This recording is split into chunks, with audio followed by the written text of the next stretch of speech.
नमस्कार दोस्तों, आज की सबसे बड़ी खबर, डेडलाइन खत्म हो गई, लेकिन राहुल गांधी का हलफनामा चुनाव आयोग तक नहीं पहुंचा। जी हां, वो ही राहुल गांधी जिन्होंने संसद से लेकर सड़कों तक वोट चोरी का मुद्दा उठाया। लेकिन अब सवाल ये है कि आरोप लगाने के बाद सबूत क्यों नहीं?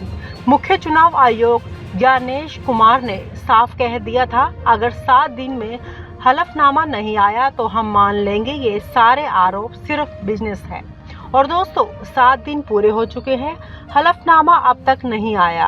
अब आगे क्या? यही कहानी आज आपको पूरी सस्पेंस, ड्रामा और व्यंग के साथ सुनाने वाले हैं। जरा सोचिए, संसद में भाषण, प्रेस कॉन्फ्रेंस में हंगामा, सोशल मीडिया पर तूफान, लेकिन जब समय आया सबूत देने का तो राहुल गांधी खामोश। क्या ये रणनीति है, मजबूरी है या सिर्फ पॉलिटिकल शोर?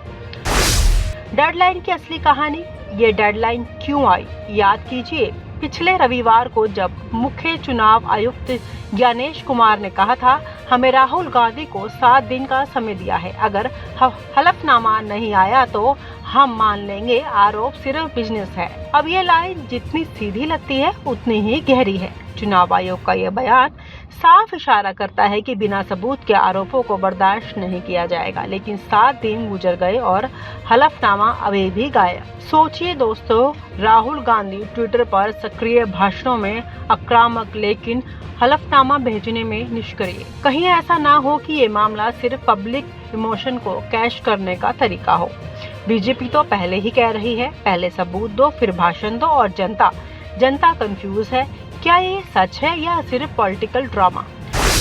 चुनाव आयोग का रुख, ज्ञानेश कुमार का बयान अब चर्चा का सबसे बड़ा विषय है। उन्होंने कहा, लोकतंत्र में आरोप लगाना आसान है, लेकिन सबूत देना जरूरी।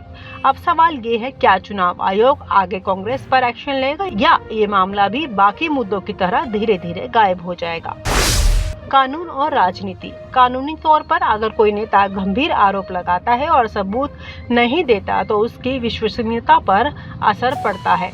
इतिहास गवाह है कि ऐसे मामले ने कई बार नेताओं की इमेज को हिला दिया है। तो क्या कांग्रेस अपनी ही चाल में फंस रही है? क्या बीजेपी इसे अपने मास्टर स्ट्रोक के रूप में इस्तेमाल करेगी? अब असली सवाल आपसे, क्या राहुल गांधी के पास वाकई सबूत थे? अगर थे तो हलफनामा क्यों नहीं आया? क्या ये सिर्फ एक स्ट्रेटजी थी, जनता को इमोशनली कैश करने की?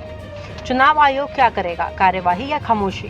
डेडलाइन खत्म हो गई, हलफनामा नहीं आया, चुनाव आयोग का अल्टीमेटम सबके सामने है। अब गेंद राहुल गांधी के पाले में है।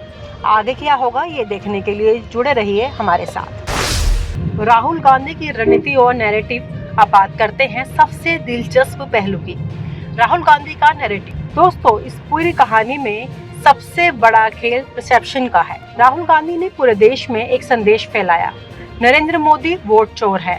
चाहे संसद का मंच हो, चाहे सोशल मीडिया का प्लेटफॉर्म हो, या फिर भारत जोड़ो यात्रा का रोड शो, हर जगह यही नैरेटिव गूंजा। सवाल ये है कि क्या ये नैरेटिव सिर्फ चुनावी रणनीति थी या वाकई राहुल के पास सबूत थे? क्योंकि परसेप्शन पॉलिटिक्स में रियलिटी से ज्यादा ताकतवर हथियार है। भारत की राजनीति में परसेप्शन हमेशा से बड़ा फैक्टर रहा है। राहुल गांधी ने जिस तरह से जनता के बीच ये संदेश फैलाया कि चुनाव आयोग और सिस्टम मिली भगत से वोट चोरी हो रहे हैं, उससे उनके समर्थकों में गुस्सा भी बढ़ा और विपक्ष को एक एजेंडा भी मिल गया। सोचिए, जब आप बार बार ये शब्द सुनते हैं, चुनावी चोरी, लोकतंत्र खतरे में, ईवीएम पर सवाल, तो दिमाग में एक इमेज बनने लगती है। राहुल गांधी ने इसी मनोविज्ञान का खेल खेला, लेकिन खेल यहीं खत्म नहीं होता, क्योंकि सवाल है सबूत कहाँ है? बीजेपी का पलटवार और मीडिया की बहस। जैसे ही राहुल गांधी ने ये मुद्दा उठाया, बीजेपी ने ताबड़तोड़ हमला किया। बीजेपी नेताओं ने कहा, राहुल गांधी लोकतंत्र को बदनाम करने की साजिश कर रहे हैं।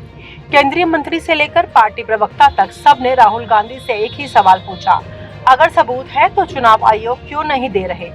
सोशल मीडिया पर #वोट चोर मोदी बनाम #पप्पू का ड्रामा जैसे ट्रेंड चलने लगे। मीडिया डिबेट में ये मुद्दा प्राइम टाइम की हेडलाइन बन गया। राहुल गांधी को एक तरफ सवालों का सामना करना पड़ा, लेकिन दूसरी तरफ वो अपने नैरेटिव को फैलाने में भी सफल रहे। ऐतिहासिक संदर्भ और पुरानी राजनीति।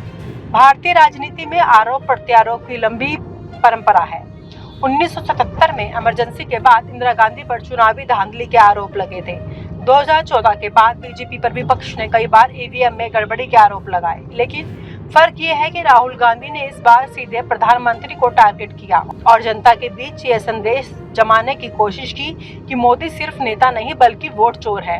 ये शब्द जितना भारी है उतना ही असरदार भी। राजनीति में इमेज सब कुछ होती है और अगर एक बार जनता के दिमाग में ये बैठ गया कि कोई नेता ईमानदार नहीं है तो वो नैरेटिव तगड़ा हथियार बन जाता है। व्यंग और सस्पेंस का खेल। दोस्तों जरा सोचिए, जिस हलफनामे पर पूरा देश चर्चा कर रहा था वो हलफनामा आया ही नहीं। कांग्रेस का कहना है कि सबूत तैयार है, लेकिन चुनाव आयोग को भेजने में देरी क्यों?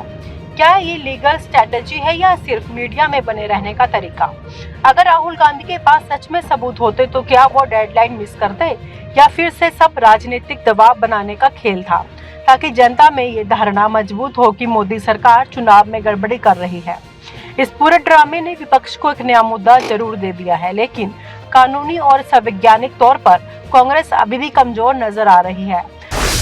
कानून और राजनीति। कानूनी तौर पर अगर कोई नेता गंभीर आरोप लगाता है और सबूत नहीं देता तो उसकी विश्वसनीयता पर असर पड़ता है। इतिहास गवाह है कि ऐसे मामले ने कई बार नेताओं की इमेज को हिला दिया है। तो क्या कांग्रेस अपनी ही चाल में फंस रही है?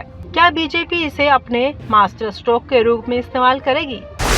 अब असली सवाल आपसे, क्या राहुल गांधी के पास वाकई सबूत थे? अगर थे तो हलफनामा क्यों नहीं आया?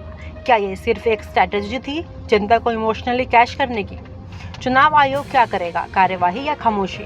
डेडलाइन खत्म हो गई, हलफनामा नहीं आया, चुनाव आयोग का अल्टीमेटम सबके सामने है। अब गेंद राहुल गांधी के पाले में है। आगे क्या होगा ये देखने के लिए जुड़े रहिए हमारे साथ।